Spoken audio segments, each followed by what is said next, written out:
interesting. So they were on the no wash at that time. That must have been tough conditions at the time as well, I say, yeah, because you were obviously not wearing a uniform either. You're just on the blankets. Well, once you go to jail and you have a lot of solidarity, it's all the same. When you say tough, it was a bit strange to put one shit on the wall and live inside one shit, but you accommodate yourself to all this. So we were locked up 23 and a half hours a day. So you only got a half hour a day, and what was that, just did you get yard time, or was that just go down to get your dinner? No, that was because by law. Right. They didn't have to feed us. First time I was in jail, the screws went on strike and they weren't feeding us because they didn't have to feed us. There's no law, prison law, that says we have to be fed. So the Cardinal Daily, was it? no, the other one. Fee? Yeah. Yeah. Cardinal, he went in and made a fuss so we were fed. Okay, yeah.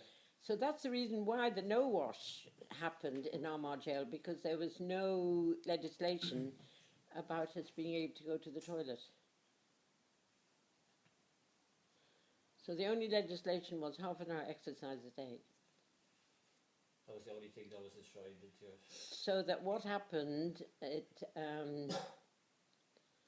is that men came into the jail and beat the women up. And they then said they wouldn't leave their cells, which meant is there was no toilet in the cells. So it began the dirt campaign inside the women's jail. And Mairead Farrell was the first one who refused to put on a prison uniform. That was 76. 76, yeah. Because remember, the Price sisters were already in there and they had political status. Okay, because they would have been transferred over from London, was it, at the time? Yeah, when they went on hunger strike in London. Yeah. So they had political status, they had their own wing, they wore their own clothes and whatever have you. And then Roy Mason, he then put the criminalisation.